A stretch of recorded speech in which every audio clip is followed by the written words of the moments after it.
on the theory, again, that over the long term, to be successful in building a level of commitment and stick-to-itiveness for students, you're going to have to align closely with their expectations for an optimal experience. People will pay for an experience that's worth paying for. What we did is we created a model. I'll talk just briefly about the statistics behind this so you understand what we're looking at in these charts. But what we did is, around the country, we held these groups, and everything that we're going to show you now is respondent-derived. None of it was created by us. This is all about their expectations.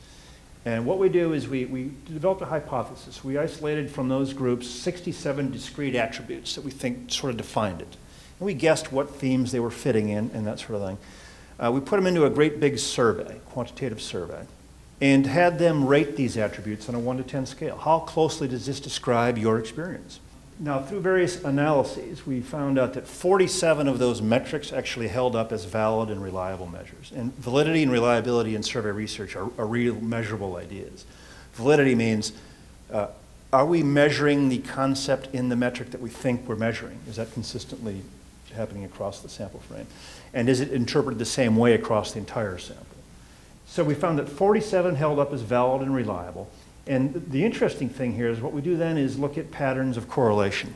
So we identified here 11 factors, 11 groupings of these highly correlated things. We threw out 20 completely as falling out of the model, as not measuring something properly. They either correlated equally on everything, therefore measured nothing distinct, or they had measurement error, they had all kinds of problems with them. So what you find is when you drop those out of the model, the overall model fit statistic gets higher. So what happens is statistically it explains what we're observing better. You see too that the factors are correlated into these broader ideas. So there are 4 big ideas here that are decisive in explaining a positive flight training experience. One, as you might expect, educational quality, which is involving these 5 key factors: instructor effectiveness, organized lessons, support of the instructors, additional resources, and test prep. Customer focus is 3 things. What kind of aircraft are we putting in the field? How good are we at scheduling? And value. And as you'll see, value is about a lot more than price. Value is, in a sense, a better attitude towards our students. The really interesting one here, that's something we just don't see in modeling. And we, by the way, this is a methodology that we use all over the world for a whole bunch of major global companies. And it's odd that the sense of community, that I'm part of an aviation community and that there's recognition involved in this, is really quite unique. And therefore, because it's so unique, it's promising as a branding element for the experience. And finally, information sharing. Recognizing that you have information they don't. Being a lot more forthcoming with the way information is shared with students on these issues. The beauty of the Release 9 system architecture is that you have 2 fully redundant integrated flight displays. Each has access to all the systems and data. Providing full redundancy and eliminating traditional reversionary modes, Release 9 allows either display to be configured as the PFD. Now your failure modes are much more manageable because you can continue to fly with the same familiar display symbology without the need to relearn composite modes you don't typically fly with. Avidyne's Integra Release 9 is truly the next generation in fully integrated flight deck technology. So those are the 11 key factors that describe this. And I'm going to go through them and show you the metrics that load. I'll move quickly. If you have any questions, really feel free to weigh in. But when I said that these patterns of correlation developed, okay, so we had to throw a bunch of stuff out as not fitting, these things bunch together here. So when I say instructor effectiveness, it involves things like spending extra time with students to answer questions, demonstrating a commitment to my success at each stage of the training. You'd be amazed with how many students would believe that the instructor doesn't really care whether they pass or not. They're just building time. Flight instructors review lessons before and after each flight. They plan lessons carefully to make efficient use of time and money. And they seek input from students about the quality. It's an interactive experience, asking about whether you're learning the things that you need to learn. That's what we mean. Instructors need to do these things and others, but this is the set of expectations that really describe what students and pilots expect there. Simpler ones, organized lessons, so we put a little variety in it, destinations and airports as we go, and we ensure that the lessons are organized and that the student isn't rushed. So we're planning it to share things at the student's proper pace.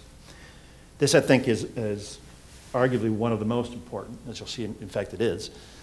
Very diverse here, lots of stuff, and this isn't so much about the CFI as it is the school. It's whether the schools are putting the CFIs in a position to be successful. And there was a lot of dialogue about that. And it includes things like requiring them to have a professional demeanor. You'd be surprised with how many people talk about CFIs showing up in cutoffs and sandals and not really conveying the kind of professionalism that you'd like to see. That we pay CFIs. We offer compensation and benefits that encourage a good performance. That we interview each student to help select the right instructor. We have more experienced instructors occasionally ride along to review a CFI. So the CFI is having somebody looking over his shoulder on occasion. That the CFIs have effective teaching skills, that they follow a well-organized syllabus that clearly describes each lesson, in part because it's just going to make the lesson go better, but also in part because when the CFI cycles out and you have a new CFI, you know, is the syllabus rigorous enough that you can pick up where you left off, or are you having to go back and relearn a bunch of stuff with a new CFI? We ensure that the student understands and is prepared for each lesson, so we're doing pre-lesson work. The CFIs have a decent resume, that they're available between lessons to discuss flight training, that flight instructors demonstrate a commitment to safety, which was kind of amusing in the qualitative work when that would come up. When your CFI isn't flying safely, you know you've got a credibility problem. And establishes a personalized lesson plan for each student's learning style. So this is what the school does. We're not just doing an off-the-shelf offer here. So that was a very diverse and I think very important finding, and it's instructor support, it's not the instructor themselves. And it seems to be an area that's talked about a lot. Freedom through innovation. It's what led us to develop Cirrus Flying 2.0, the framework for a bold new take on private aviation. And as a result, the gap between the aircraft we produce and those of our competitors continues to widen. Cirrus knows where the personal aircraft industry is headed. We're already there.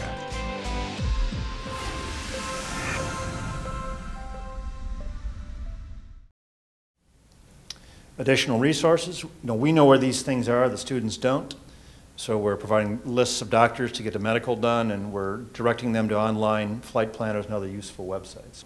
And of course, test prep, the great fear of so many students. I was surprised by how many students told us in the qualitative work that, gee whiz, I did all the training, but I never got my written done.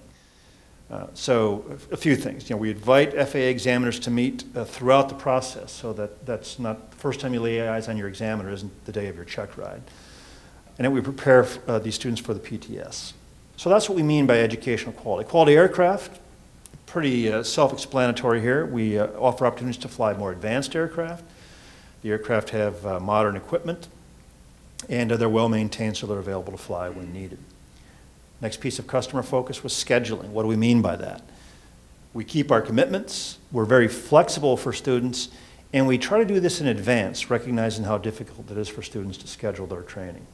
And then value, an important one. Of course, price is part of it. We offer good value, competitive pricing. We offer discounts for people to seek more advanced ratings. We avoid covering materials in the air that could be more efficiently covered on the ground. We provide practice tests at no cost. We guide students to free online learning resources. They're everywhere. We allow students to sit in the back for, I like this one, sit in the back for free during flight lessons to expand their learning. So when somebody else is doing dual time, we help students by having them in the back of the airplane. We create opportunities for low-cost ground schools, and we offer simulator time at low cost to students. So what are these metrics about? It's interesting. It is value, but it's really only partly about cost. It seems to be more about finding ways, working with the student to help him save money.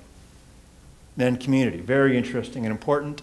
We make students feel welcome in an aviation community. We create an atmosphere that makes students feel part of something special. We host events and parties for students and new pilots so they can interact. And we have common areas to socialize and learn from other pilots. You're part of this group. And recognition. Now, you'll rarely see this in anything.